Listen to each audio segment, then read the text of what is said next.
G'day legends, I hope you're all awesome. People have been asking me to check out the Hot Tone Ampero range for quite a while now, and I've got the Ampero Mini today to check out. So this essentially is a super small touchscreen enabled modeler and multi-effects. As you can see on there, the screen, it's actually pretty impressive and feels really, really high quality on there.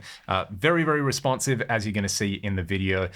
2 foot switches on here which can perform multiple functions and be assigned in multiple ways. And on the back, you've got an input and an output. Now that output is stereo via TRS. You've got an auxiliary in and a headphone output, a USB-C jack so that you can hook this up to the software editor and use it as a USB audio interface. There is so much to get through on this unit that I think we should just dive straight in. I just want to say a big thank you to David and the team at Amber Music Technology here in Australia for getting one of these out to me so I can make this video.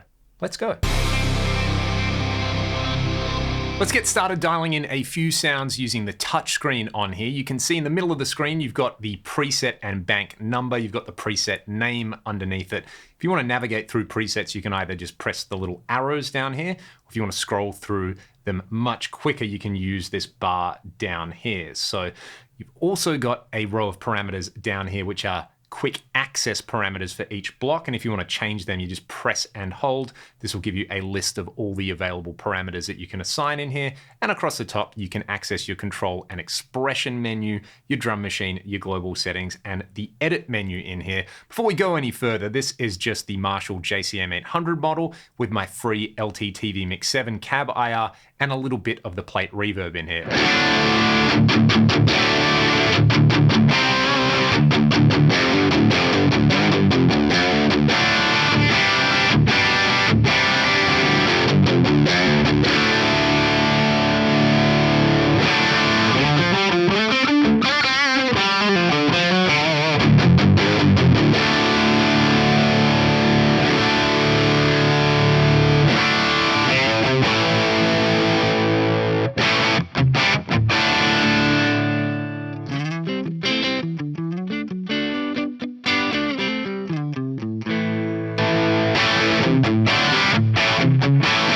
It immediately passes the JCM800 model test in there. Let's add some extra effects to this. I'm going to hit the edit button here and you can see the rest of the effects blocks in here. It's really easy to change the order on here. For example, let's say this effects 3 block over here. I want to bring it in front of the amp. What I do is double tap it and then I just place it over here. And I've changed the order in there. Speaking of which, let's turn that into a phaser. I've got a bunch of different effects and I can pop into any of those effects slots over here. Just kind of scroll up and down. The 90 phaser sounds like something I might want to try out. And then if I want to change the rate on here, I can either just kind of scroll like that, or I can get fine control by using the plus and minus buttons.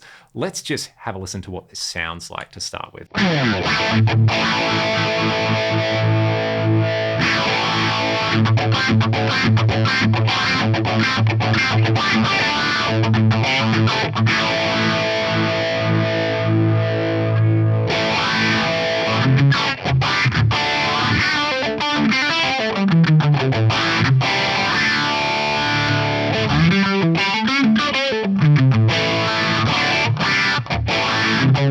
That'll scratch the itch for now. Let's go back. If I want to bypass that block, I just have to press it and I've got a little on and off switch over here. Let's add some kind of boost in front of the amp. I've got an EQ block in front of the amp, so I could use that if I wanted to.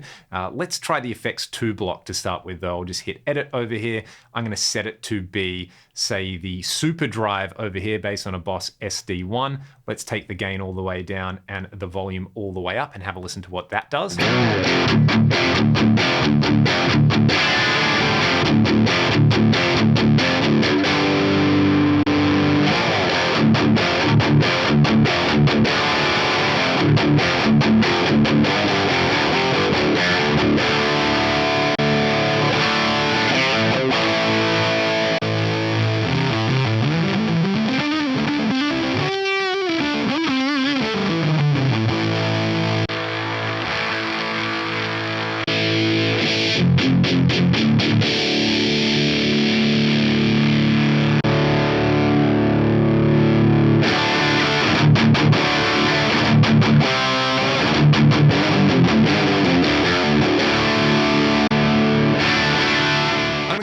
main drive to push that 800 model. Next, let's add a delay in here. And one thing that I really like about this are the delay selections available in here. As a bit of a fan of old school rack units, seeing a vintage rack delay in here makes me really happy. It's currently synced to be a dotted eighth note. I'm just going to play around with the feedback and the mix. So let's kick that in and have some fun. Listen out for the modulation because I'm running in stereo.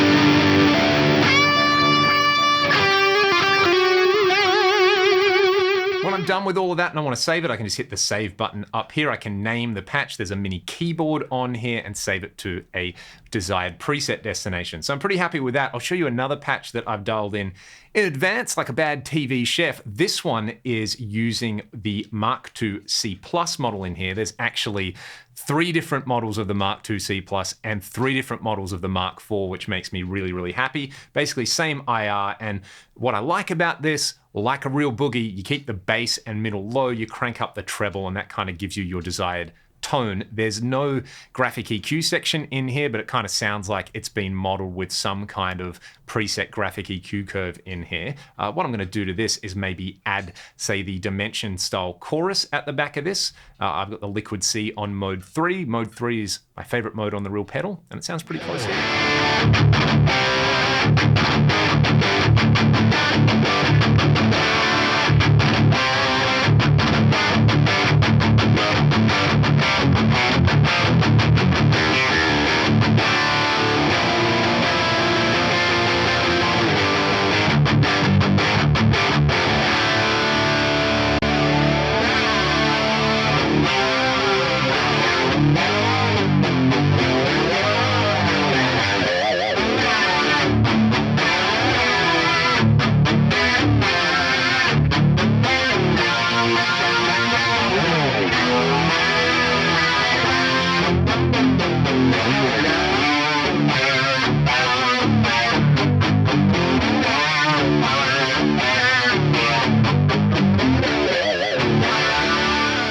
Do to that is add a delay. I've got the Ping-Pong Delay loaded up, and then I'm going to use an EQ, which I've set for a mid boost around 800 Hertz to saturate everything even further.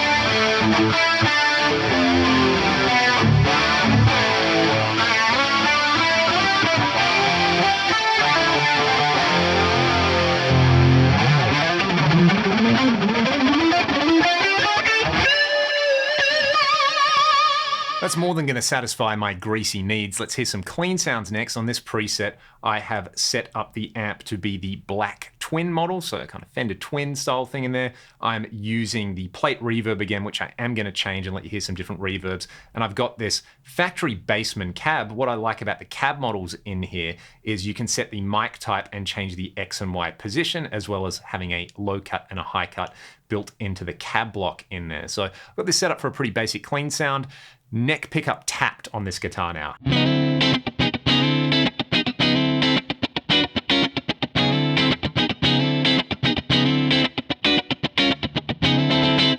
Let's change the reverb type in there now. I'm going to hit edit on the reverb, and we've got a bunch of kind of stock types in here. You've got your standard room, hall, church, plate, and spring. Then you've got a bunch of special modes in here. I'll let you hear the standard hall in here, just at the stock settings, and I'll let you hear North Star, because I really like that one for clean stuff.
Any of those big reverbs combined with the reverse delay is going to be pretty sweet for some ambient stuff in there. Furthermore, you can hold both foot switches on there and access the looper. The nice thing about the looper is once you've got something recorded in there, you can actually change patches and then play over it. So if I go back in, that wasn't a very kind of tight loop or anything like that in there, so apologies for that. But if I press play and then navigate to another preset, I can play over that ambient loop.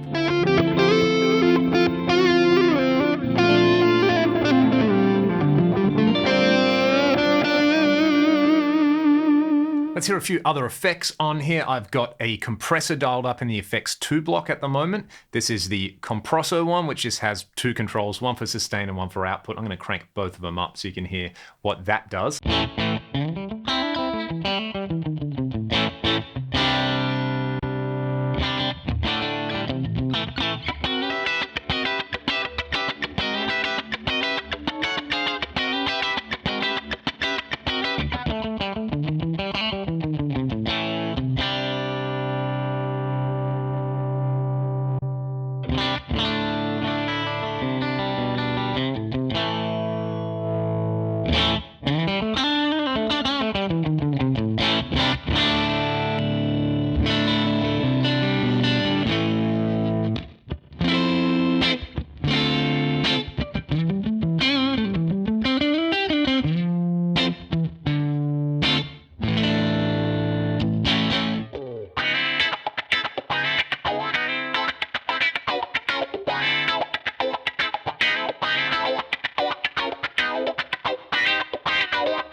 Let's take a look at the software editor right now. You've got everything that is available on the touchscreen here. I'm going to go through a few of the high gain amps. Let's start with the Soldano 100 lead. If you want to manage the signal chain, you hit this little button here and you can just kind of drag and drop things. For example, if I wanted to bring the EQ before the amp, I can do that. If I wanted the chorus in effects 3 after the delay and reverb, I could move it down there. Pretty self-explanatory on there. The cool thing in here is if you go to the cab block, you've got this 3-dimensional mic placement grid. So you can move the X and Y parameters here. You can even move the Z parameter. So kind of bring it away or closer to the speaker on there. The one thing that I'm not crazy about in here is the way the low cut and high cut controls basically are scaled. So if I want to get 80 Hertz, I've got to click like here.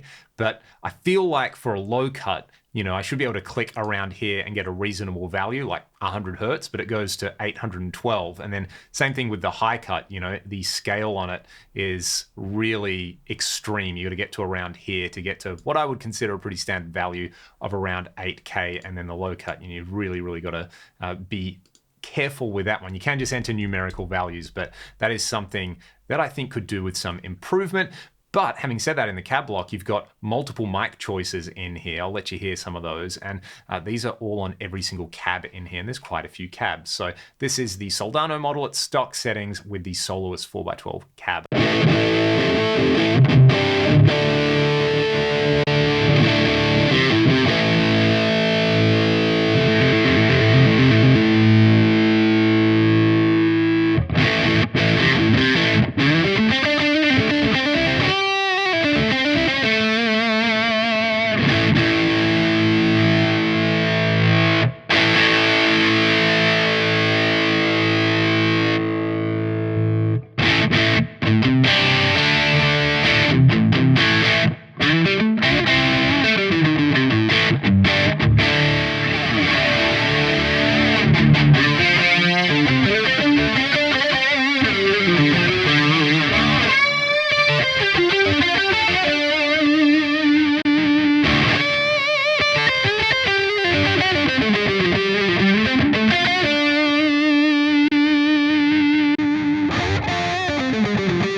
also set your input and output settings using the editor really easily. For example, if you're running in stereo using a TRS cable, you can have one output with the cab sim on and the other with it off to send to, say, a backline power amp and cab.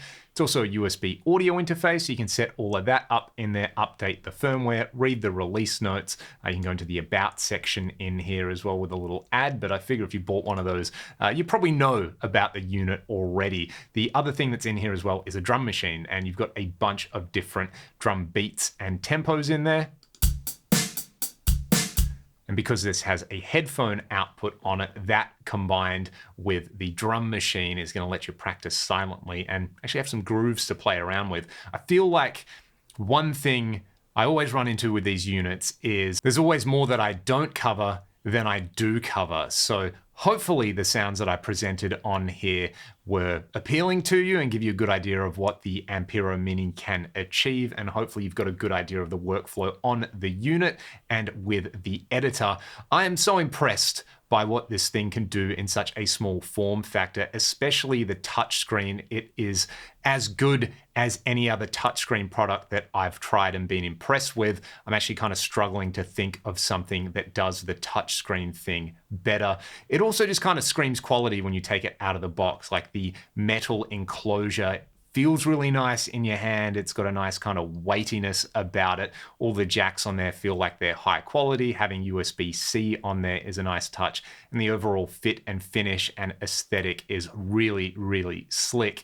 These retail for just under 400 Australian dollars to give you an idea of what it's competing against. Something like a Line 6 HX Stomp is about $1,200 here in Australia. So it's around a third of the price. And while it doesn't do everything that something like a Stomp might do, and it certainly doesn't do anything comparable to a high-end modeler that's going to cost several times more, for what it does do at that price point, that is so appealing. And whether you're somebody who just wants to add some really great sounds to your existing board and have it easy to edit, if you want something that you can use for silent practice or as an interface, as a backup rig, or if you're getting your first kind of serious rig and you don't want to spend too much money, this would be an awesome choice in my opinion. And I'll do some patches for this and I will share them as well. You can see there's an import and export patch selection in here in the editor. Again, thank you to Amber Music Technology here in Australia for getting one of these out to me. If you've got any other questions, let me know in the comments. And if you want to support my channel directly and grab those free IRs, check the video description. Otherwise, have a great day and I'll see you next time.